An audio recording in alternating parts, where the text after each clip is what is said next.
Welcome on in, guys, to the seventh episode of the Respawn podcast. Here today, we are joined by a very special guest. We are joined here by Blake. Yo, what's up, guys? I'm Blake Kronsbein, the new general manager for Mizzou Esports. Used to be the Val captain. Now we just look at spreadsheets, and it's a great time. You just look at spreadsheets. That's it. That's the whole job. Well, that's a lot of it. Yeah. Talk to us about your transition, Blake. So, what did you do before you were the you were the GM? Yeah. So, when I first came to Mizzou, it was fall 2020, COVID season. At that point, I thought esports was kind of dumb, and I didn't want to do it. But then I figured out, wait, I can't play any sports. So I was diamond in VALORANT. So I was like, well, maybe there's a team here. So then I joined it, and then we got second in NACE, which is like a huge, like that kind of just kickstarted everything. I was like, this is awesome. This is my life now. So I did that. And then I was player for 2.5 years. I was captain for 2 of those years. And then basically there was an opening in the GM position, and I was kind of the top candidate because I had a lot of success running the VALORANT club as president, and a lot of success as the and shown competence as the VALORANT captain. So I kind of stepped into the role this semester. Was it hard to get the role? Not really. It wasn't like honest. Competitive. There wasn't. I mean, there were other people that could have done it, but it was kind of like a clear, like, Blake's the only one crazy enough to do it. So yeah, I mean, even last semester when there were rumors that you wanted to do it, everybody was like, he'd be great for it. Yeah.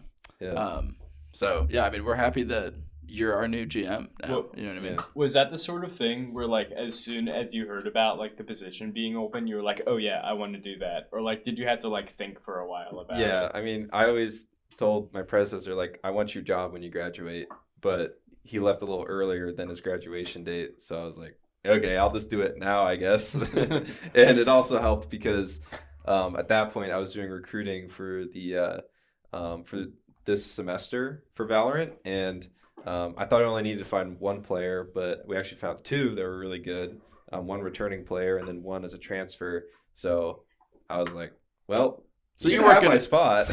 You weren't going to make the team anyways, right? No, I mean, they're way better than me, and I was kind of falling off at that point. So I was like, take my spot, bro. Let's win a national championship. So you said you came in second in NACE. How pivotal were you personally in that second place finish? I mean, me and Piggy were definitely the standouts on that roster. Yeah. The OG roster. We also had another guy who didn't come back after that year. Peter. Shout out to Peter, my boy. But I mean, yeah, like me and Piggy, we were the OG members. We always did the scheduling, and I did a lot of the scheduling. He did a lot of the strats, and really the whole team was kind of built around us, and like we developed a lot of the players, like Conch that came in. We made him into a really good team player when it was hard at first, but now he's like a cornerstone of the roster. And then we brought in Ponder through my personal connection with him. Mm-hmm. So that was a huge upgrade. And then we had Zella, Alex. He actually played on the team for a semester, but he came back this semester now, and he was top 6 peak in North America. Wow. So he's just insane. And then we met W Panda at the St. Louis LAN that we won last semester. Yep. And we were just like, hey, bro, you're like better than everyone else on your team. And he's also like top 100 Radiant peak. And we're like, bro, just come to Mizzou. Because he's a really good IGL and really good at making strats. So we just kind of just built that roster. And yeah, that's where it is today. So it all kind of fell in place for you. It sounds like you moved out. You found 2 new, like, crazy good players that are better than you, and now we have this insanely good VALORANT roster, and you're the GM, which is awesome for you, right? Yeah. How was that transition from being friends with all of the VALORANT players and now you're sort of their boss? Yeah, so it kind of sucks because they're like my best friends, but it's like when your best friend becomes your stepdad. Yeah. So it's like, like you're still like you're still friendly with your stepdad, but it's not the same, right? Because a lot of times I got to make them do stuff they don't want to do. Yeah, I And mean, it's stepdad comes home, maybe he bought you an Xbox, but yeah, you still it's just got to like, do bro, your do the homework. dishes. Like, come on. Like it's that kind of thing.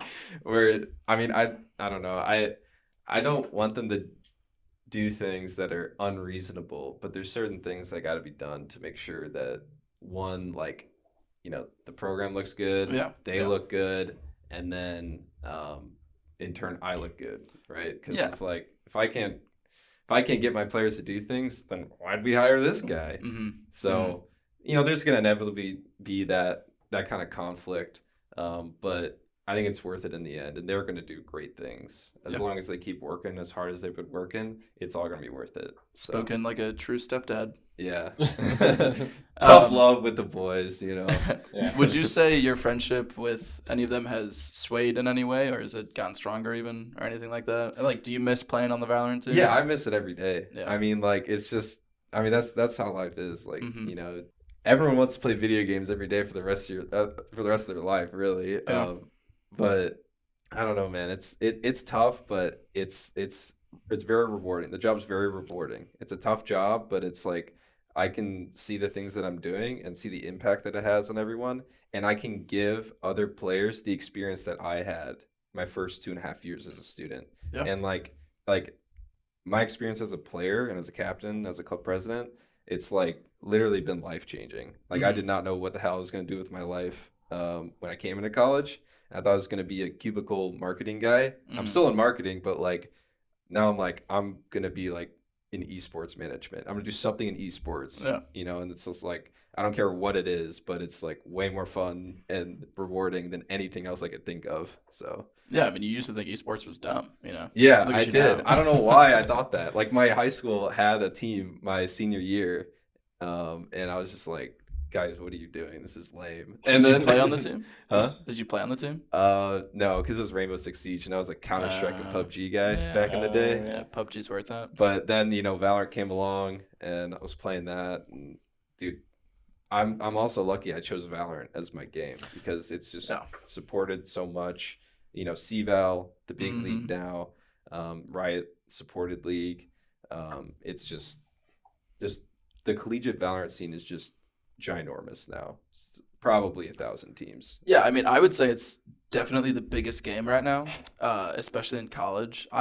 So the Valorant team, I think at Mizzou we have 10 Valorant teams. We have 7. Well, it's 7 and then the premier team. So we have 8 Valorant teams. Yeah. And then the League of Legends, I think we have 4 league teams in total.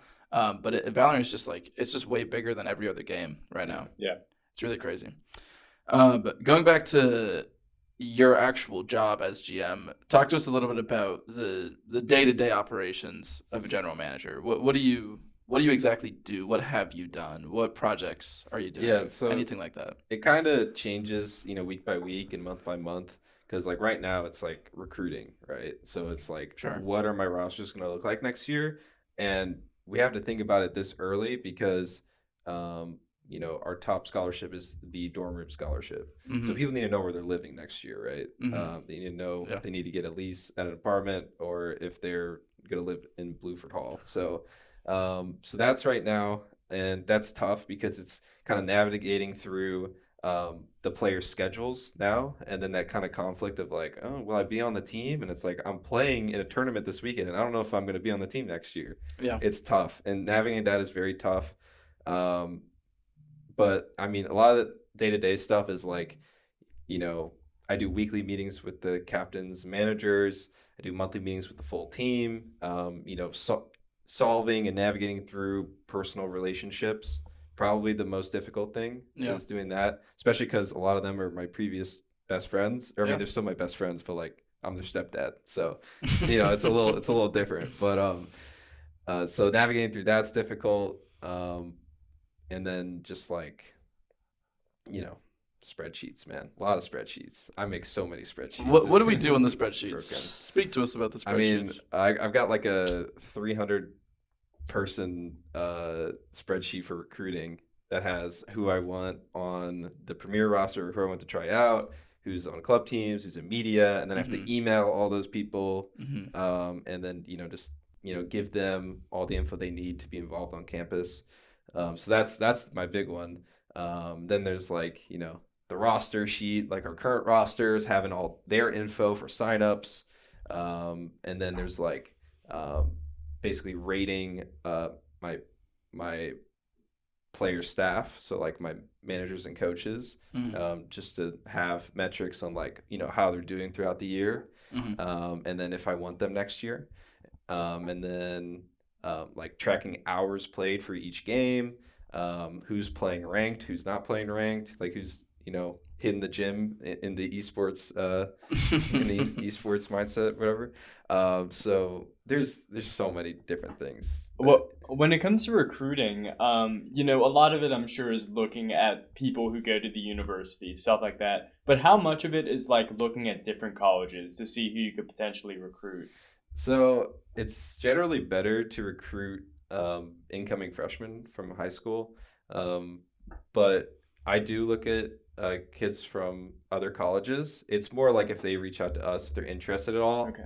and if they're good, I, you know, personally send them a personal message tailored to everything that they need. Like if they're out of state, they're in state, you know, what major they're in, their skill, their role, all that stuff is like personalized, because like those are the kind of players that that you can pick up that can change a roster for like 2 or 3 years. But we really do try to get freshmen more, because you want like your Tigers for life is what we call them. It's the players that come on campus and want to be a Tiger for 4, maybe 5 years, and they will be in the esports program, and they're dedicated, they're passionate, and they will work through tough times if there are tough times, and they won't just bail out. And that's like with transfer students, like by the time they transfer here, it's probably the last college they transfer to, but you kind of want that consistency out of your players. Yeah. And how do you like go about actually trying to like recruit like high schoolers to come here? Yeah, so we go through the MoSEF Discord, you know, to get in-state students, because generally in-state students, you know, they pay a lot less, so it's worth our time to reach out to them. So I do that, and then Stay Plugged In is a big recruiting website that, you know, where I could talk to potential recruits. And then just a lot of people just reach out, just fill out the interest form. And then, you know, if they're good, I reach out to them, basically give them all they need. It's just like a lot of it, man, is just responding, because it seemed like we didn't really respond to our recruits last year or in the past years, and we lost a lot of potential players because we didn't have someone that's looking at the spreadsheets and sending the messages and the emails all day, right? Yeah. And you know, it's tedious, but it's like I'm looking at my board, is what I call it, where it's like, you know, my potential rosters, my matchups on roles, and I'm like, I seriously think I could have all four of our rosters, excluding Smash, because it's hard to do recruiting for Smash, but Yeah. like we could have 4 rosters in top 32 in North America going into next year, because I've been like really grinding the recruiting aspect. Yeah, I mean, people want to feel heard, you know, like when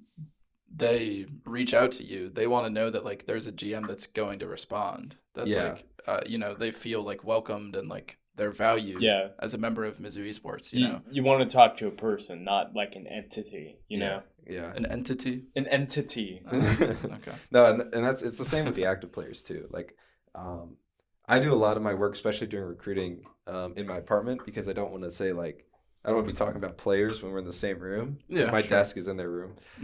But it's important that I'm in there, you know, like every day almost, and just checking in on the players and kind of being that line of communication from like them to me, middle management, and then upper management.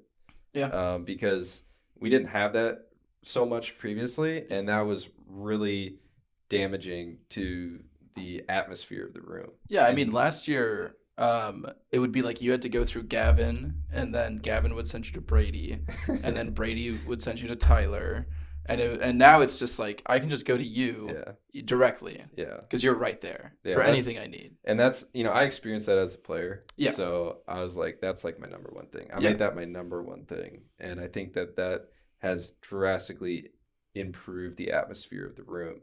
it's just like title by title, like we're actually doing stuff together more. Like we just went to the rec yesterday and played pickup volleyball and basketball and racquetball. I don't know, we were just there like all night, and it's just we had League players, Overwatch players, Valorant players, and it's just like that just didn't happen. People didn't talk to each other, but now like people talk to each other. They talk to me. They kind of have a better understanding of what's going on, and they can always message me. And I'm the kind of person who can't have a notification on their Discord like not read, or like I look at everything. Yeah, I'm just like OCD in that. So like I'm responding to them. I'm not ignoring people basically. Yeah. So it's a good trait to have as a GM. Yeah, but it's also physically and mentally taxing at points. That's when fair. like That's fair. I mean, you're also a full-time student. You know? Yeah. Oh yeah, and then I've got all 4 of my. I'm only taking 12 credit hours. It's like I'll just take 12 credit hours because I got a lot going on, you know. Yeah.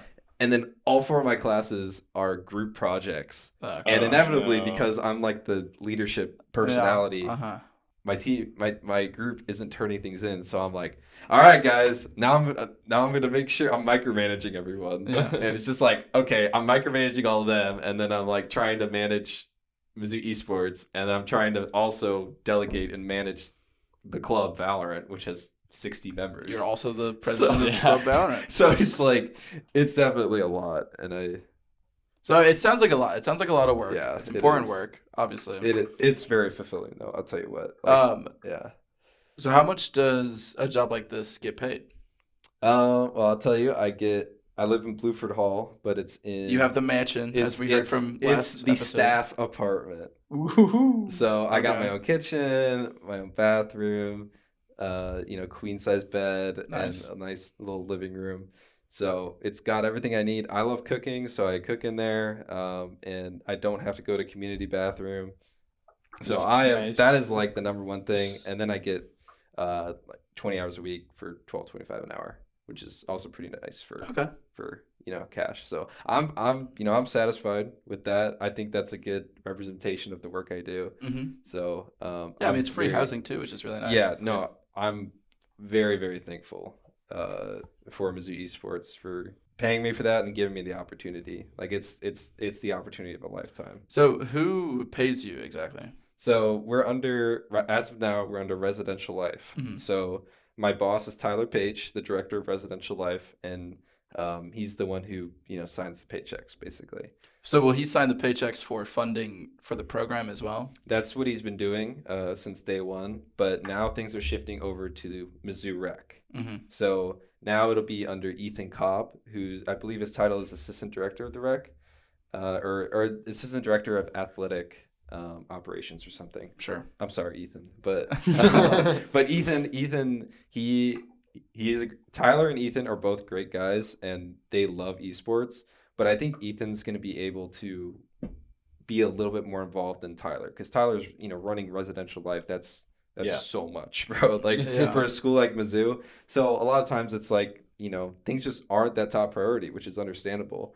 But Ethan, he's been really trying to learn about esports and really understand it, and I'm really looking forward to the transition. I think it'll be tough. There's gonna be a lot of growing pains and transitional things, but I'm super excited with what the rec is going to be able to provide for us. So how does it look like exactly, you trying to get funding out of the rec or Res Life?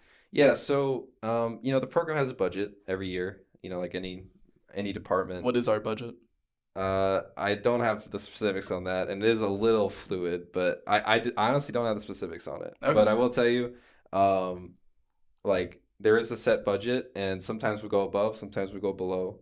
All right. But it really depends on what we're trying to do. Like, so you have a set budget. Will you try to raise that budget to get more money out? We squeeze money out of Tyler like every week. Oh my God. And it's like, I gotta, it's kind of like, it's good though. That's what we want from you. Yeah, I know. No, I'll tell you what. We want more. Yeah, and we make a good case for it. Yeah, I'm sure you do. We have an extremely positive impact on campus, and we're a big recruitment driver as well.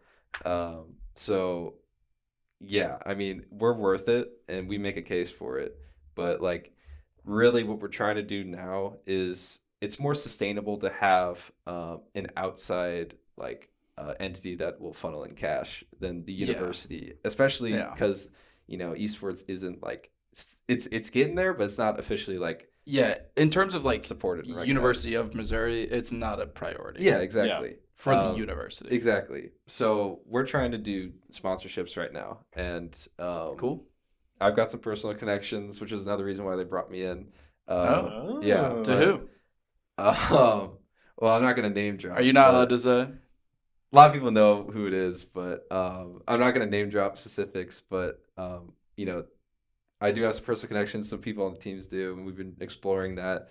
And we want to bring in a. Is it another like esports organization? No. Oh, it's not. No. Is it like Crumble Cookies? Bro, this guy no comment. Yeah, I'm not gonna leak too hard because that ruins the surprise, man. It's a surprise.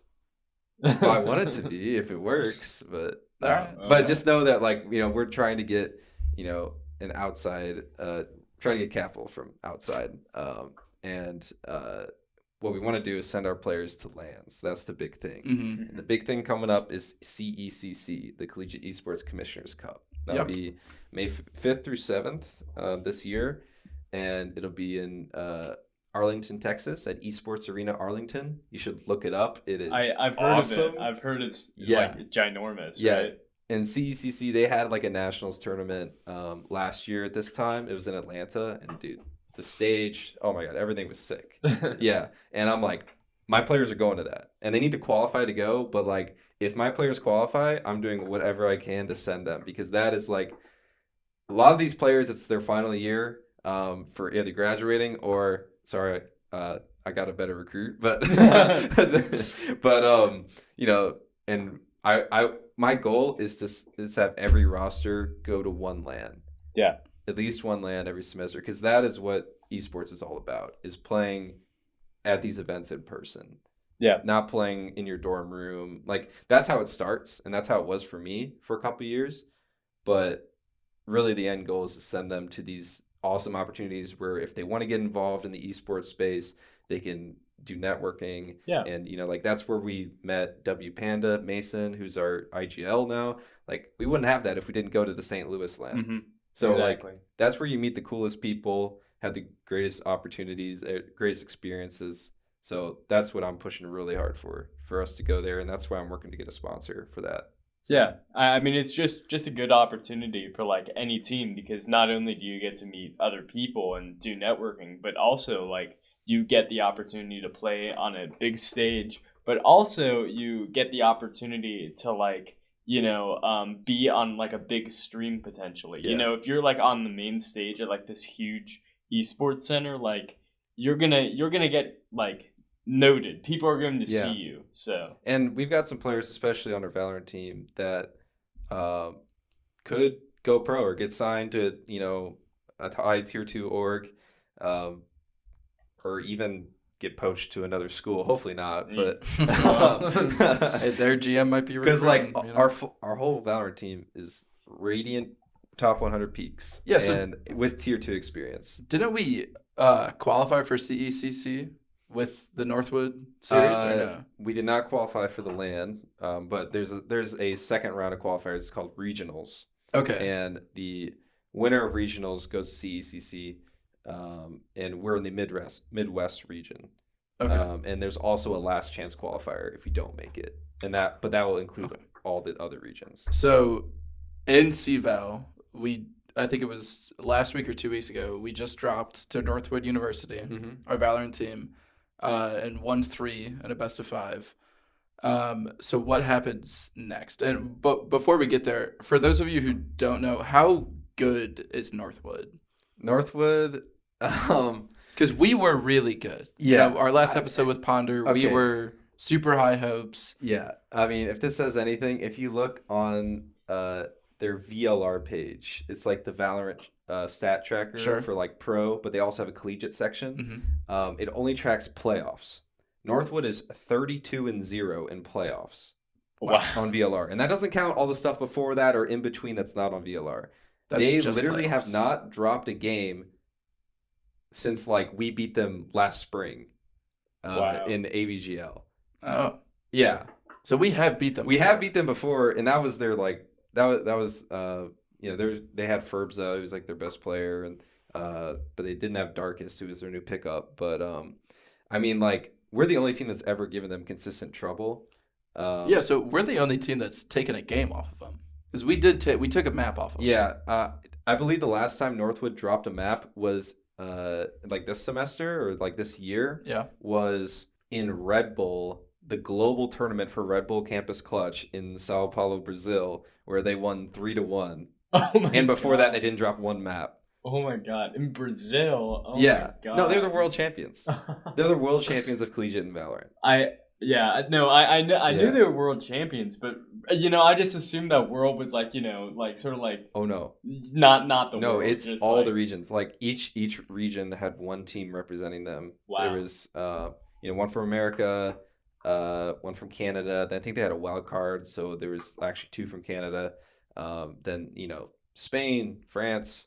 Wow, that's crazy. I didn't know that everywhere. the Sao Paulo had a collegiate side of it. Yeah, and the last lock-in. team that won, like, so there's been 2 global tournaments for Red Bull Campus Clutch. The team that won it in 2021 was Anubis Gaming, and they were the number 1 team in their region in pro at the time. Nice. Yeah. So, like, if that says anything, like, Yeah. a lot of these, Yeah. like, collegiate esports is most prevalent in North America. Mhm. But, there's other regions that have really good collegiate teams. A lot of times they just double up as college teams, too. Yeah. Like, they just throw them in whatever I class. mean, if you have good enough players, why not? Yeah. Right? Yeah. Yeah, and it's kind of shady with a lot of schools. I mean, what are you gonna do? Like, if it's like in France, you know what I mean, and they don't have like the same restrictions that we do. Exactly. Then like, It's- what are you gonna do? It's hard, but like, I mean, like our students had to be full time, and they play in the facility, Mhm. and they have a GPA requirement, a minimum Mm-hmm. of 2.5, and a lot of these other schools aren't so strict, and Yeah. it's like the fact that we are so competitive in Valorant. And we have we have a lot of these restrictions, things that hold us back, and we don't have as much funding as these other programs. It's super impressive, I think. Like we can get into this, but I think we're the We'll get into it in a second. I want to talk about first. So, what happens next for Valorant? okay. So they qualified for the nationals tournament, CVAL nationals. But we haven't qualified yet. So we lost to Northwood. No, we did qualify because we got second. Okay, so we got second. Mm-hmm. So we are going to CECC. Okay. Let me break it down. So CVAL and CEC are different. Okay. Okay. CCC is a totally different thing, but CVAL is the Riot sponsor, the developer league for Valorant. It's supported by Riot, has the biggest prize pool. It's going to have probably the biggest LAN. They haven't announced the location, but there's basically 3 sets of qualifiers. In the fall, we did really bad because I was on the team, and then Thank this God semester, you're not on the team. yeah. Then this semester, the winter split, we got second. Okay. And you have to get second. You have to get first or second in one of the 3 to qualify. Okay. And then the third one is spring, and we've started that this weekend, and that will end in early May, I believe. And then right then and there, national starts up, and that's like your top 32 bracket. And then okay. I believe only top 8 or top 4 go to LAN. Okay, so there'll be a top 32 and tourney essentially Yeah, for CVAL. I'm not totally sure. It's either top 32 or top 16, but we made it regardless. But we made it. Yeah, we made it, but we gotta Cool. we gotta win a couple more games online to qualify for the LAN. And the LAN will just be the top 4 or the top 8 teams. Something like that, yeah. So do you think it's possible that we beat Northwood? Yeah. Northwood, I mean, they're the Giants. They beat everybody convincingly. Yeah. But I think they're getting a little overconfident because they haven't, this was the closest game they've had in a while. Yeah, it was. But All the maps were close. They were still quote unquote trolling, right? On a couple maps. But it's like, you get one map and then you get 2. And then all of a sudden you're on the LAN stage, and you're like, wait, these guys are catching up, and you get a little nervous. Yeah. And that happened to us last semester in Red Bull, right? So we've been on the receiving end of that. So now we're like, okay, punch through the board. Let's like keep grinding and get there, and we can beat them eventually. You know, I'm very confident in the boys. They've been putting in the work. Yeah, they really have. I mean, we all listened last episode. You know, everybody listened. Yes, to it. yeah. listened to And it. if you didn't, for whatever reason, maybe you were sick or something, listen right now. Yeah, Thank you. stop where you are right now. Listen to last episode's podcast. And then come back to this one and finish it. last week's Thank you. podcast. Yeah. So moving on, what's CECC then? CECC is the Collegiate Esports Commissioners Cup. So that's just a separate tournament, and For Valorant. it's for Valorant, Overwatch, Rocket League, and Super Smash Bros. Okay. So we're trying to get all 4 of our rosters to go, and we'll send a bus down to Texas for that. That'd be cool. That's also what I'm working on. Made a whole budget for that, you know, more spreadsheets. But that is just a separate tournament, but it's just like the LAN is the big thing. They call it nationals. A lot of people like to call things nationals, but it's probably the second best competition out there, other than the developer leagues. Cool. So Yeah. what does the prize pool look like for CECC? Do you know? I actually don't know. What I don't about really for don't. CVAL? Do you know? CVAL is like, well, it depends if you take all the qualifiers, but like, I mean, we're talking over $100,000. Like probably for the total event, including all the qualifiers, we're talking like $200,000. So how much money? So we won some prize money for Yeah, we won $2,000 for second place. For second place, it's 3 for first place. Where does that money go? Directly to the players. It's their money. They won it. Damn. All right. Yeah. Go buy. Uncle Sam doesn't stick his little hand in there. No, of Good. course not. Good.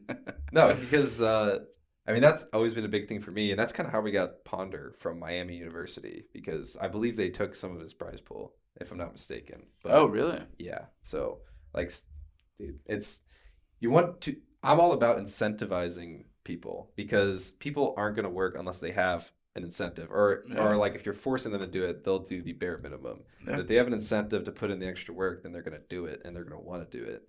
And like, money's a big thing, you know, because a lot of our players can't pay for college without the support, which is why we have the scholarships, and it's important for them to keep the money. Yeah. Yeah. I mean, also, if you find a recruit that you really want, but he can't pay for it, you know, then, you know, lure him in with the room. You know what I mean? Exactly. Yeah, that's our big selling point, and that's what I've been trying to leverage to create rosters that are going to do some great things next year. Yeah, I mean, another point I want to bring up is we have a lot of seniors right now, and if not seniors, then juniors. Yeah. I think like I want to say most of our like program is juniors and seniors. That's true. And like they'll be gone in 2 years. You know, looking forward. I got a plan. Oh, you got a plan? Oh. Yeah. What's the plan? Well, it's It's a surprise.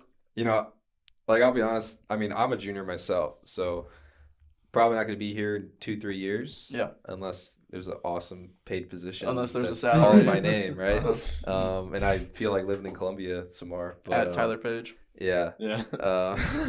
But anyways, like, I'm still recruiting freshmen, and what I'm also trying to build with Mizzou Esports is the club scene, the community on campus, because a lot of other schools have great competitive teams, but they don't have the community. So when that money runs out, it's just gone. It's all gone. Mm-hmm. And what I'm trying to do is, you know, make every single one of our clubs a rec club, like Valorant, and then now League of Legends. Yep. So they have that support, they have that structure, so they can still have support year over year, right? And then I'm trying to create like a farm system, basically, through the club system. Yeah, I mean, we want roots, you know. Yeah. The community are really the roots. That's where you're going to get players. Yeah, it's not if they're sustainable not to coach recruits. people from other schools for the next 5 years. Yeah. You know, that's just not Of sustainable. course. Yeah. And that's, you know, I can do that right now with the support we have, but support, you know, things happen, right? Support Mhm. isn't guaranteed. It's not good to rely on it. Yeah, exactly. Yeah. And, you know, we want to have that. And I want to have my footprint I want to have, you know, my impact on the program last, right? Yeah. So that's what I'm trying to build. And that's what I built with the Valorant Club, because we have a structure that I could see like sustaining year over year, even when I'm not there.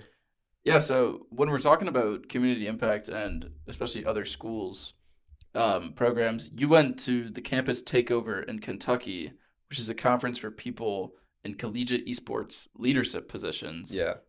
When was that? How was it? So that was a few weeks ago. It was a whole debacle getting there because they paid for my flight, which was like cool, but flying out of Columbia, not so cool. Yeah. I missed a flight, missed all my Monday classes because Oh. it got delayed. Oh, it was the worst. But yeah, honestly, don't mean to call them out, but the event was kind of a flop. Like, Yeah. the kind of leadership that was supposed to be there wasn't there.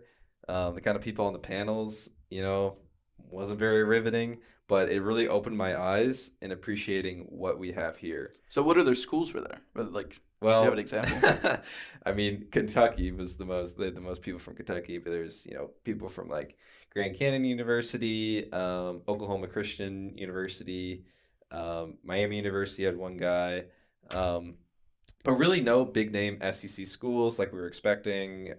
Just a lot of smaller schools. Yeah, no Maryville or Boise. No. And I'm glad I went, but like I don't know, man.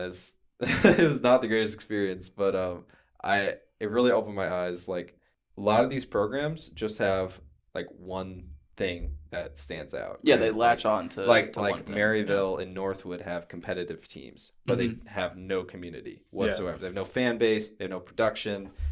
They just have competitive teams, and yeah, they get the most spotlight because they're winning everything, but they have zero impact on campus.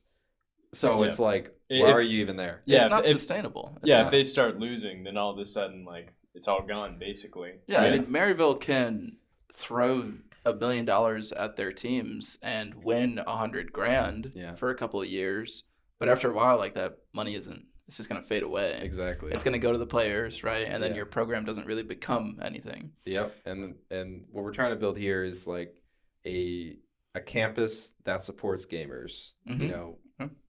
Wherever, whenever. I mean, we just saw it with the KU event, right? Yeah. I mean, this place was packed. There was 50, 60 people in that room. Yeah. Yeah. And those were just the people that were here in person. On one specific night. Yeah, I mean, we had another 90 people on Twitch. It was a sight to see. It was really cool. Yeah, and that's why we're trying to dip into event hosting and collab events. Like we just did an event with hockey, with track. With the track teams at Mizzou. Yep. I saw the hockey video. Yeah, the you all should watch it. Awesome. Shout out to Miracle. She did a great job. But we're trying to reach out to the community more, and we'll talk about this soon. But we're trying to do more events and involve the community with the premier teams, because what we're trying to build is like a fan base around Premier, right? So the ultimate goal is to have somebody have a Ponder jersey, where they're like, I love, it sounds kind of like weird, but like, it's like a lot of people have like Mizzou football jerseys. I want a Kobe Brown jersey. Yeah. Exactly. And it's like, what's the difference? That's the ultimate goal, is to have that presence on campus where it's like esports is not just this fringe thing. It's like we're involved with other sports and we're involved with the community. Yeah, and I feel like there's been like a lot of marketing and players too. So it's like a very conscious choice, like over the past like few semesters, really. I feel like more and more players have been like, doing interviews, doing like skits, stuff like that, to really like build a sort of personality with the esports scenes, which I think is really cool. We have the instant replays now, which I enjoy vastly. I think they're hilarious. They're pretty good. Speaking of production, though, I do want to bring up some numbers here. So Boise State has an insanely good production staff. They have a whole hired staff. They probably have the best production in the whole country for esports. They have spent $500,000 in the last year just on their production. Ohio State, their selling point is this big esports arena that they have. They've spent $1.7 million on their esports arena. I remember when we had the episode with Kevin, he said he got, I think, $250,000 from MSI to spend on esports and to build this. And from MSI too, so not from the university. Yeah. But this is like other universities dumping money in. Yeah. And like you said at the Kentucky conference, like there's not really a whole lot that you saw there, So, like, can you speak to a little bit, like how does Mizzou do it, Like, what is our budget? How do we leverage our budget to be better than everybody else's? Yeah, so, I mean, for one, for all the day-to-day stuff, we have students running the things. Like, I'm a student. Like, how much was the gaming facility, the new one?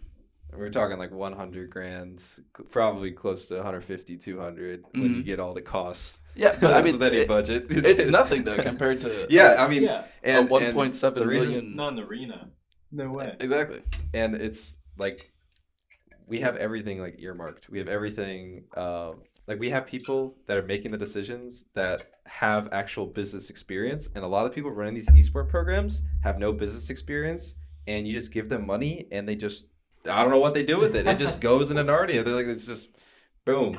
But our esport advisor John Green, he's he has actual very good business experience, so he does a lot of the like consulting between like what students need, what esports needs, what its specific needs, and then communicating that to Tyler, the director of Res Life, and Tyler ultimately signs off on the things. And Tyler's another guy, like he has that experience in Res Life, being like the head honcho for that. So like we have actual like adults, and it's kind of like a lot of people when I talk to people, it's like, oh, can I speak to an adult? And I get kind of offended because it's like, really? They say that to you? Oh yeah, I get that all the time, bro. Wow. Yeah, but at the same time, I don't have that experience. Like I'm working with. This is your experience. Yeah, like, it is. That's what I'm building right now, yeah. and I'm being guided by some of the best guys in the business, right? Yeah. So, really, it's like you need someone who has that experience, and if you're going to be efficient with your money, and we've been very efficient, and the fact that we give a lot of responsibility to the students, like one, that's cheap because they're students, which is like kind of whatever, but it's also like we're also giving these students the opportunity to show their competence and give them responsibilities that other schools don't give, right? Because what they do is they'll, instead of having a student do it and training a student, because a lot of it's just training the student because they can do it, it's just they got to be trained. They'll just hire someone for like 50, 60, 70 grand to do it. And then that is just a money pit. If you have everyone in your production and business operations all being paid like that, money pit. Yeah, I mean, so many examples at Mizzou. We have Alex, who has become like such an insanely good production manager for all of our streams and all of our media, really. And Boise State just hires someone for 50, 60K. We have coaches here who have learned to become like very good coaches. I don't know how much our Valorant coach is getting paid, but I guarantee it's not a lot, if anything. But they're winning games, Yeah. Whereas and he can put that on his resume. I mean, sure, he could. Sure. Whereas Maryville or Boise are just hiring a Valorant coach. It's very cheap. Yeah, and this may be a leak, so don't kill me, John. But we also have a deal with Gen G.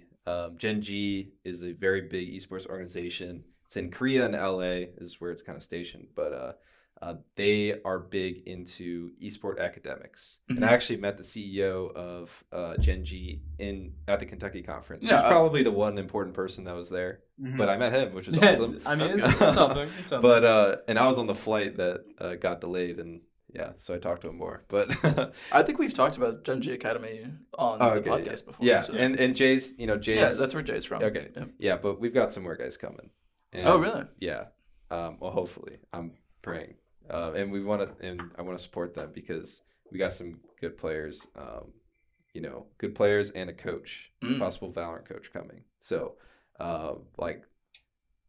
we also, we have that like international recruitment too. Oh yeah. It's expensive. It's like 50 grand to be an international student at Missouri every year. Yeah. So the fact that we're bringing those kind of kids over, I mean, that's impressive, and kind of speaks to what we have here compared to a lot of other schools, because a lot of other schools want those players, but they're not getting them. And getting kids to be like, hey, come to Columbia, Missouri, and like we'll make it worth your while. I mean, that's impressive. That's an impressive sell, to be completely honest. I mean, to be fair though, we have a lot of international students. I don't know if your guys' like school programs have a lot of them or not, but I mean, journalism has a lot of international students. It is a big selling point. Like a lot of international students come to Columbia, Yeah. Missouri. It's good that we have a great school. Yeah, we have a great school, and that's how I've got a lot of my players. Like that's how we got W Panda, because like our academics are better than his previous school, Columbia College. Oh, I'm sure. Right? So like, and a lot of these other schools, they don't have the complete package. We have the complete package. We have just a great school for like academics and campus life, and then we have an esports program that's well-rounded. Like we have production, we have scholarship, we have community, we have community facility. Like we have all this stuff, and so that's why like when I look at these other schools, I'm like, we're the best. Cool. I mean, let's just end it there. We're the best, right? We're the best. Mic drop.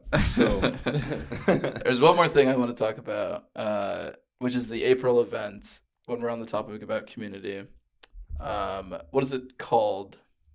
So, name drop. It's called Gamer Gauntlet. All right, so talk to me about the Gamer Gauntlet coming in April. Yeah, so the Gamer Gauntlet is kind of like a combine style event. It's not a tryout necessarily, but it's kind of a way for anyone on campus to sign up or walk in day of and play whatever game they want. We have different days, so like as it stands now, Friday would be Overwatch, Saturday Valorant, and Sunday will be League of Legends and Rocket League. And more times to be released soon, but basically you just come in, you play. We'll try to balance the lobbies so that it's like a fair game, or at least a fun game, right? And you have a chance to play with or against premier players. And you also have a chance to get like feedback on your gameplay, especially if you're a standout. And the standouts are the kind of people that we will invite back in the fall for callbacks, which is like our tryout for the premier rosters, and that's where we'll finalize our premier rosters for all the people who aren't on the room scholarships, basically. So yeah, the Gamer Gauntlet, it's just gonna be a great way. It's gonna be a great time. We're trying to bring cosplayers in, and it's basically gonna be like the KU event, but 3 days in a row. Yeah, more campus engagement kind of. It Yeah, feels like. yeah. So how does someone get involved in this? How do I play in it? There's gonna be an entrance form, probably linked in our description of this video, by the way. Oh yeah, yeah, sure. We'll do that for you. Yeah, so there'll be a sign up sheet or sign up form. And you'll fill that out, and you can basically pick what times you want to play, because people have work and stuff. And we have preset lobbies where you can, I want to play at 9 p.m. So I'll play at 9 p.m. We'll put you in the lobby at 9 p.m. And there's also walk-in sections. And basically, if you don't sign up, you'll sign up when you get here, and then we'll put you in like a queue system. So you'll either play in a walk-ins lobby, or you'll fill in the gaps for people who don't show up to your times. So will this be like strictly for fun, or? Yeah, it's for fun, really. But it's an opportunity for you to show your skills, right? Yeah. Because a lot of people It's not like a tournament style. No, but a lot of people are kind of low rank, but they don't have a lot of time to play the game because they're students, right? And they want to play on like, maybe our top club team or even one of the premier teams, right? So it's kind of an opportunity for them to show their skill, but it's also like, hey, guys, you want to go down and play together in this event? Like, let's just go. And then boom, like we can accommodate like, 100 people if needed each night. Mm-hmm. So, and probably more, because we're also going to have an online section for all non-students. So that means anyone what? So possible transfers, incoming freshmen, all the people who aren't on campus but are interested in the school can play in the online portion. Cool. But anyone who's a student at Mizzou, just come here and play, because it's going to be great. We're going to set up, like, we have 40 computers to use. So, and like a lot of games, that's 4 lobbies. Yeah. Mm-hmm. So that's a ton. Yeah. And we're going to use the premier room too. They're going to be mad at me for that, but it's going to be great. So no, it's going to be huge. And there's also going to be a watch party during it. We're trying to get the majority of it streamed with the broadcast room. Yeah. And there's also an opportunity, if you're interested in coaching, like you can basically just hop in a lobby and then take notes, or maybe coach or something, and then you submit those notes to me or anyone else involved in premier leadership. I can coach any team I want? Well, basically anyone can come in and coach like a lobby, or give feedback or something, or take notes, and then someone like you, Colin, would look at those notes and be like, "Oh, this guy's got some stuff. Wait, we might want to bring him in." Right? I don't know. So man. there's opportunities for the coaches too, because it's kind of hard to get involved in Premier as a player or coach, because it's hard to show your skill. Yeah, that. it is. And anyone who doesn't make Premier, they're always open to be in the clubs. And that's why I'm trying to build the clubs. We talked about it with Tina's episode, but the club teams are really just something else. The atmosphere on the club teams is just so insanely good. Playing competitively, casually, is so fun. Yes, it's really, really fun, and it's a great way, like you said, to move up. Yeah, I mean that's what we want to build with that. We want to have, like for the Val Club, for example, I have teams. Like I have one team that's good at the game. They're like Ascendant, Immortal, and they play like 5 days a week, and they don't get a dime from us, right? They don't get anything, but they just have a passion, and they want to play. They want to play competitively, and they also want that chance to be on Premier in the future years. And then we have players that aren't so great and only play 1 day a week, but it's just to play with their friends, and they have the opportunity to play in NECC, for example, which is the league I have them all in. And we have 7 of those teams. We have a full women's roster that just played in a tournament this weekend, so we have opportunities for women and non-binary students.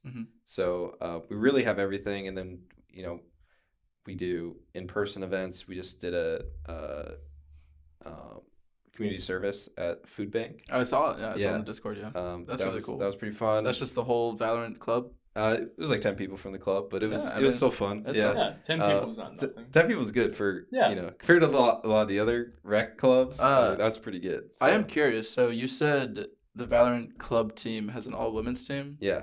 I know Riot has an all women's league that's coming out. They're not good enough for that. well, no. But will they have? Do you think eventually they'll have like an all women's collegiate league? So that started this semester. Oh, it did. So previously, we had girls in the program. Yeah. In the club, but I just kind of put them in whatever team based on their skill and how much they want to play the game a week. But there's 2 leagues or tournaments right now. One of them is Padia Cup, which is what they played in this weekend. And that was also to go to CECC in Dallas, Texas. They didn't qualify for that because there's actually a lot of like Ascendant and Immortal women's teams out there in collegiate, which is surprising to me because we've played a lot of these teams, and these players weren't on the radar until this semester because there's actual leagues for them now, so which is awesome. Yeah. But then there's also GCU, I believe, has a tournament called Purple Rain, which has like a $5,000 prize pool. And our players were not high enough ranked to play in that, which is unfortunate. But they did get to play in Payday Cup, and I'm looking to continue, to have another women's roster next year. So, there is opportunities for girls in gaming in all of our clubs. We have a bunch of girls in the Premier room as well. Tina on Overwatch. We love Tina. Jade on the Overwatch team. We love Jade. She's our new support player. So there's opportunities for everyone. Yeah, cool. Very cool. All right. Well, thank you very much, Blake, for joining us on this episode of the Respawn Podcast. Thank you very much. Appreciate it a ton. Thank you, Colin, for being here as always. You're welcome. Don't forget to subscribe. Yeah, subscribe if you're listening comment. on YouTube. Click the interest form. Yeah, click the interest form and let us know what you think about the Gamer Gauntlet in the comment section below, please. And if you're listening on Spotify, share it with everyone you know. Make everybody listen to the Respawn Podcast with Blake here today. Thank you all for joining. Thank you for listening. Have a great rest of your day. Thanks, guys.